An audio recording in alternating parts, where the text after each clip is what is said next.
What's up guys, macadii here, and today guys, week 2 of the DSL League, where I'm up against Andriux, coach of the Ariogalos Pangoros. So if you guys are excited, don't forget to leave a like down below, I would really appreciate it. So I've already had the battle, I will sort of go through my team very briefly, also what he's got and he could potentially be bringing, and then from there we're going to be going into the battle. So he could potentially have brought Skarmory, Goodra, Gardevoir, Darmanitan, Manectric, Weezing, M-Sableye, Chansey, Feraligatr, Krookodile, and Pangoro. So a very scary draft, probably the hardest one I've ever prepped for, I would say, because the combination of Skarmory, Weezing, M-Sableye, and Chansey, not Mega Chansey, is an incredibly daunting core to try and work out how to break.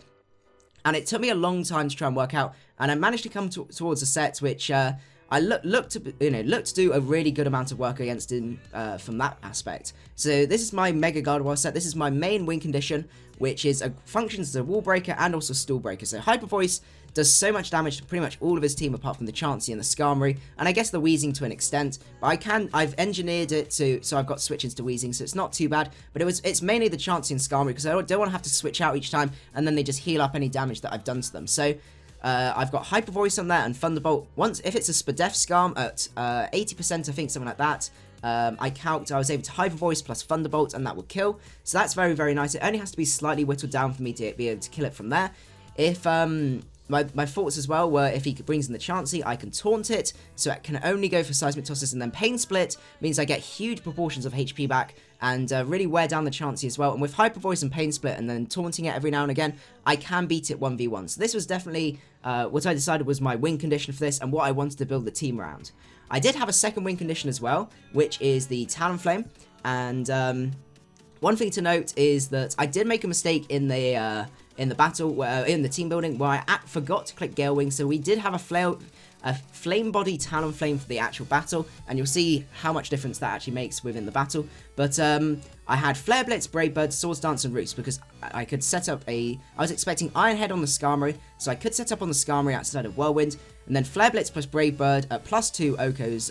I can wear down the Skarmory, I can kill the Goodra, the Gardevoir, the Darmanitan, the Manectric outside of it being Scarf, the Weezing I can beat, the M-Sableye I can still set up on and beat, the Chansey I can set up on beat, the Feraligatr I kill, the Krookodile if it's bulky maybe not, but outside of that everything else basically dies at +2. So Talonflame was looking really nice, and that was my second win condition. So I had to have a think about what I wanted to bring for the rest of the team. One thing I definitely had to bring was the Milotic, because that allowed me a really good check to the Darmanitan. I could also switch into things like the Goodra, M-Sableye as well. I needed the Haze, so the Haze I was able to outspeed at M-Sableye, and if it was the Carmine variant I could Haze and stop any setup, which was really nice. And same with the Feraligatr as well, it was a great check to that. So I do have a little bit of speed. This was designed to outspeed Adamant Pangoro, so I could outspeed it and Scald first turn and then take a knockoff, and then I can recover up basically from there and just take as many hits as possible. I Marvel Scale. If he decides to bring T-Wave on the Chansey, my plan was to actually abuse that fact and switch it in to actually deliberately get that T-Wave, because he's got such a physical draft with Darmanitan, Feraligatr, Krookodile, and Pangoro being his main physical threats, and that means Milotic would just be almost impenetrable for those guys. So that's the plan for that. That was the plan for that. And Mirror Coat as well means if he brings the Manectric and he tries to Volt Switch, because I don't have a ground type, I'm going to stay in Mirror Coat, and basically something dies from there outside of a couple of things. So he could, if he went into Mega-Sableye and Pangoro, or actually I guess Pangoro or Krook, it would be tricky, but I wasn't expecting that to be the switch. It could potentially be something like the Chansey, and I would do a really good amount of damage to that, or potentially kill it if it's weakened, because if it was at 50% or something like that, he would definitely have no qualms of bringing it in, because I still normally wouldn't be able to kill it. So that was the plan with that, and then as I said, finally recover to get that HP back. This is a slightly unconventional set that I decided to bring. I noticed actually outside of the Pangoro, once I got a couple of curses up with this Miltank, even if I got burnt, I had the Heal Belt or even Toxic, I could put in a huge amount of work. It would require a lot of setup, but once I started setting up, there didn't seem to be too much that could do a lot to me. So my plan with this was literally just to curse up, Milk Drink, I've got the Scrappy so I can still hit the Mega-Sableye, and then the Heal Bell is to stop any Toxics or Burns, and I just set up as much as I can, spam Return. The only thing that's going to stop me is potentially the Pangoro. If he brings certain things, it is a little bit more useless, but it should still put in a reasonable amount of work, and it gives me a special wall for things like the, where is it? So the Manectric I can switch into. The Goodra I could potentially handle as well, depending if it's got superpower or not. And just basically be a little bit tricky to kill. The Gardevoir as well, outside of Focus Blast, of course. So that was the plan with that. I also felt I needed to bring the Zoroark, because this is another way to dismantle his core. So, Knockoff and Flamethrower, basically this allows me to say, pretend to be Mega Gardevoir. He goes into his Chansey to try and answer to that. I just knock off. I've got rid of the Chansey's item, or even anything else, like potentially the Latias or something like that. I might be able to... you know, sort of pretend to be something else and knock off that. If he goes into Skarm, I've got the Flamethrower. Sucker Punch as well means I've got a really great answer to Darmanitan. Like, if Marvel Fail goes down, I'm not too worried about it then, because I can just Sucker Punch, get a huge amount of damage off on that, and basically kill it from there.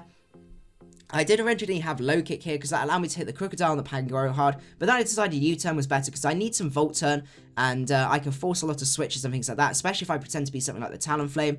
I can U-Turn on that, and all of that great stuff. And then the final set, this one was really hard. I didn't think this was going to put in much work, but my plan with this was basically to do two things. So it's basically there to be fat and defog. It means that it means if the Darmanitan is less likely to lock itself into Flare Blitz, because I'm able to switch into that, because I'm fairly bulky. Obviously, I haven't got too much HP investment, but just naturally, I'm quite bulky, and it's a resisted hit as well. So it gives me another check to the Darmanitan if it starts spamming Flare Blitz. I also have the Draco Meteor, which once the Chansey's out the way, I can start dropping Dracos. I guess the Gardevoir is also a switch in, but I don't think it would actively try and switch in, just in case I've got something like Shadow Ball. So as long as I bluff it the right set, I think I thought it was going to be fine. Then we got the Defog on there. As I said, because winging it's such a big wing condition, I needed to bring the Latias to defog. I couldn't bring a spinner because in Fortress, because M-Sableye just completely hardballs it. And the trick, because I expect either the Skarmory or the Chansey to come in and to try and handle me, and then I can just basically trick it. I plan to lead off with this set as well, pretending to sort of you know, start off by dropping a Draco. If he leads up with a wall or something like that, I can basically trick its first turn. If it leads off with something like Darmanitan, I could drop a Draco and really weaken it. So it was going to be an interesting set. It was hard to try and find an optimal set for this Latias, but overall I thought this one was the most effective. It's more of a sort of supportive set. So that was the plan. So what we're going to do now is move over to the battle, where you can see what actually happened. Okay, so we are at the battle, and as you can see, decided not to bring the M-Sableye, which I can understand, but there was still in my mind I needed to prep for that. He had that typical Chansey Skarmory core, which I knew was going to be a massive problem. The Pangoro came out. I was expecting possibly a Spadef Skarm, physically defensive Chansey, possibly Scarf Darmanitan. I was thinking a wall-breaking Pangoro, and I wasn't too sure what this Gardevoir set was going to be, but it was something I would have to try and scout out during the battle, and most likely something like AV Goodra, because as I said, it can still take a hit from the Mega Gardevoir. And if it's got something like Sludge Wave, it's going to be putting in a lot of work. It also means that I can't set up on the Talon with Talonflame on it, because it's probably going to have T-Bolt and stuff like that. And the next thing I did when I was in the battle was try and identify what I can set up on with Talonflame. So the thing that came to mind was both his walls, so both the Chansey and also my Skarmory. So I wanted to basically try and find a way to cripple them, but not get rid of all of them, because then I wouldn't be able to set up with Talonflame. But the other thing that's absolutely great is at +2, I literally run through his team. I can OHKO the Darmanitan, I can OHKO that, I can OHKO that, I can OHKO that. I can do a good amount of Chansey, and the only thing that's really stopping me is the Skarm, if it's got Whirlwind. But I think I'm expecting it to have Iron Head or something like that. So what we'll do is I'm going to set the pace to normal, because normally it's a little bit fast for me. So I do lead off with a Hotline Wing, as I said was the plan. He leads off with Skarm, so I'm expecting possibly hazards like Stealth Rocks or something like that, because that's the standard thing. If he's Spadef, he knows I'm going to be able to handle him. And I don't expect the switch straight out into Gardevoir, because I might be going for T-Bolt or something like that, and I could still do a reasonable amount of damage to that. So I expect him to stay in, so I just go for the trick, because if I can get a trick on this guy, that's huge setup fodder for my Talonflame, because if he locks himself into Iron Head, Swords Dance up, that's it, that is game. So I want to also note at this point, I know I mentioned about the Flame Body. At this point, I did not realize I was Flame Body, so I will tell you when I found out that I was Flame Body. So I decided to go for the trick here. trick him that choice scarf, and I get leftovers. So that's really nice. That's actually really good for us. So we get loads and loads of HP. He goes to the spikes as I decide to switch out here. I go into my Gardevoir because I know he's locked into spikes, and basically something's got to take a hyper voice, and I can bait him into that Chansey. So he decides to switch out. He makes a really nice double and goes out into the Goodra. I can't risk taking too much damage with my waifu, because if I basically get killed by this, then I'm in a huge amount of trouble, because from there I don't have as much to take out that Chansey, and it's really, really important I keep this guy around. He is my main win condition, as I said. So I go out into Marvel Fail here, knowing I can take almost anything. I can take the T-Bolts and stuff like that. He makes more switches, goes out into Chansey, so that's not too bad for me. I'm fairly happy just to switch out here, and I go into Miltank because I need to scout out and see what status move he's got. I've got the Heal Bell, so if he paralyzes me, that's not too bad, and I'm good to go from there. But he does just set up his rocks, so I know I need to defog at some point to get rid of all of these status things. I just go for a turn here, predicting him to switch out into possibly the Pangoro. I do notice as well, my Miltank's not massively useful with what he's decided to block, because he's got potential for superpower, obviously potentially superpower, drain punch, and then focus blast on this. So all I want to do with my Miltank is basically disrupt as much as possible and try and get some damage off on stuff. So I just fire off returns here as he goes into Titania, predicting me to not go for a return, but I just keep going for a return. I'm just going to spam return, and as you can see, I get a huge amount on that Gardevoir, which is absolutely huge, because that's the main thing that's stopping my Latias from doing anything, because it's basically a free switch for that each time. So I just go for another return here. He goes for Focus Blast, connects, does a huge amount of damage to me, but I just fire off another return, and that is a Gardevoir out of the way. Considering, as I said, the Miltank was designed for a very different team, and that type of team didn't come. This is much more offensive than I was expecting. So the Miltank has kind of done for what I was expecting, it did a fantastic job. Taking out the Gardevoir was really, really huge, so I do go into this and let it go down to a Drain Punch, because I needed to try and see if it was Life Orb or anything like that, and it didn't give me any information, unfortunately. I do go into Waifu here, because I know if it's Scarf, I can take up, I think it does about 20%, if he's, even if he's like Choice Banded, so I can just literally go and fire off a Hyper Voice here and basically bait out the Chansey or the Skarmory. So out comes the Skarmory here, and I'm just going to Mega Up here and go for that Hyper Voice. So you can see that reveals that it's Spadef Skarm, and he doesn't get leftovers anymore. So I switch out here, go into Hotline Wing, because I know I can take a Brave Bird on an Iron Head, and I need to know what stab move, basically, this guy's got. And if he does decide to go for Spikes or something like that, I can defog. So he loses a lot of momentum, and he reveals the Iron Head, so that's huge. I know I can set up on this guy now. So this now gives me an opportunity to defog, so I can basically get rid of all of his hazards, which is absolutely great. So out comes the Chansey, and at this point, I debated tricking again, to give him leftovers and give me the Eviolite, but I didn't want to get paralyzed here. It would be very, very unfortunate, and I decided I would execute the plan that I said before, which was to go into Marvel Fail and actually deliberately get paralyzed, which would give me so much more defense, which allows me to check the Pangoro and also the Darmanitan if I needed to keep this around late game. So I want to keep this in the back as my defensive check to those two. So that was really, really nice. As long as the paralysis doesn't screw me over, I'm good to go. So I switch out again here into Talonflame, not expecting him to T-Wave again, possibly set up the rocks. But I don't think this is actually no, this isn't actually Talonflame. This is my Zoroark. So I wanted to make it look like I was bringing in Talonflame to pretend to basically get in there before rocks, but this wasn't actually Talonflame, so I go for the knockoff. We knock off the Eviolite, so that's absolutely great. But this does come at a cost though, because he is able to T-Wave me, but that's still worth it. I did the job. I managed to bluff the Talonflame coming in before the rocks with the Zoroark and get that knockoff off from Chansey, so that means that it just makes my life so much easier to be able to try and handle this guy. So he ends up switching out here and goes into Ironhawk. I didn't want to go for a knockoff again, because I knew he might be bringing in that Skarm, and I don't want to lose the Choice Scarf from the Skarm. So I just went for U-turn here, get that slow U-turn off, and I get back out into Hotline Wing, because now I can just defog again. I can take the Iron Heads and stuff like that. If he decides to set up spikes, then that's fine, and I can get rid of those rocks. So out comes the Goodra again. I just go for defog, get rid of the rocks again. So this is really nice. Every time the Skarm's in, he loses so much momentum, and he's forced to go into it occasionally to be able to take those physical hits. So from here, I decided to just go for Draco. Hotline Wing, it was a bit of a risk, but I thought with the Chansey being so weakened, I can taunt it with that, I can Brave Bird with that.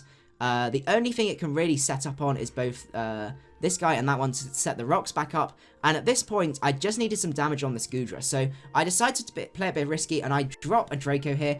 Unfortunately, the Ice Beam comes through, and it does freeze me. And that means that Hotline Wing is kind of out of commission now, because I get frozen. But as I said, I was expecting him to Draco or something like that, which would have killed. So I'm not too upset from there. That gives me another free switch into Gardevoir, which I really wanted because now it puts so much more pressure on. So he ends up switching out here, goes out into Iron Hawk, and I can Hyper Voice here. But as I said, I don't really want to kill this guy. So I'm going to switch out here and go into my Talonflame because he has to go for that Iron Head. And as I said, that's set up fodder for me. So he goes to the Iron Head here. I go for the Swords Dance, and that allows me to set up to +2. Now, in my mind, at this point, it was game. I could kill that, I could kill that, I could kill that, I could kill that, and I could kill that. He's locked into Iron Head. There's no point setting up anymore, because at +2, I kill everything. So all I do here is Roost, just to make sure I've got the optimal amount of HP, because if I want to kill all of these guys, it's going to cost me so much, especially with Darm, Pangoro, and also Chansey having so much HP. So from here, I'm like, yeah, I'm good to go. Let's go for it. So I go for the Flare Blitz here, take out Iron Hawk, and that's really, really nice for me. And it's this point here where the Darmanitan comes in. I then check over it just to check how much attack I've got, and then I notice the Flame body. And I was like, oh my goodness, if this guy is Scarf, he outspeeds me and he can kill me with a Rock Slide. I have to switch out here, because I need that. This is still a win condition. I still outspeed everything outside of this Darmanitan if it's Scarfed, and I need to find out what set it is. So I switch out here and go into Marvel Fail, and he goes to the Rock Slide as predicted, and 25%. Now you may think like that might be Scarfed. That's not. That's a Life Orb Darmanitan. So I could have swept right there. But I didn't, because I couldn't afford that risk after that Flame Body mix-up. So basically now it's just damage control. Still try and get that win, but it's not going to be with the same differential. So I just fire off a Scald here, if I remember rightly, as he goes into the Goodra, and that's fine by me. I do snag the burn as well, which is absolutely fantastic. So I'm putting a lot of pressure on this guy. I don't really have a switch. Actually, no, I do switch, and I sack off. I know I go into Waifu because I know I can take a hit. He potentially going for a Dragon move or a Thunderbolt, but he reveals the Thunder. So this guy is definitely going for it. And the Thunder's going to come through, and as you can imagine, I get paralyzed. So I do lose Waifu here, but Waifu wasn't looking too amazing. So it was definitely my switching from there. I probably should have sacked the Zoroark, but it was tricky to know exactly what to do there. But this allows me to go back into my Talonflame and basically revenge kill this Goodra. So that's really great. The Goodra is now out of the way, and it's looking very, very close.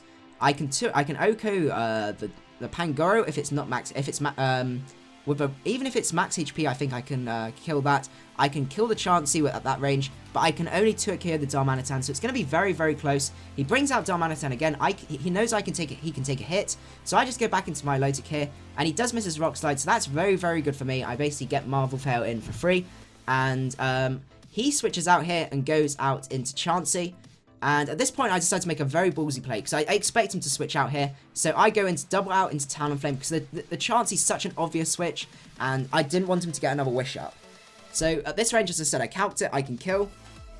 So I just go for Brave Bird here, take out the Chansey. So this is going relatively well, as I said, picking up the pieces after that absolute disaster before that. It's not something I'm ever going to do again, so I've learned my lesson, definitely. So I go out again into my Lotic, because this is my dedicated switch. He just goes for Flare Blitz, and oh no, I don't. I go into Zoroark. It's really difficult to know on the replays which one's which, but I sack off my Zoroark here to make him lose a little bit of HP, but from the recoil, and I can basically get a free switch out into my Lotic. I go for the Scald here, but I get paralyzed, and that's really unfortunate, because this Pangoro, if it's banded, could be a big problem. But as I said, the paralysis here is so huge, because it gives me incredible defense here. And as you can see, that's a knockoff. It doesn't show that he's got any items, so I'm anticipating this to be Scarf. So I just go for Scald here.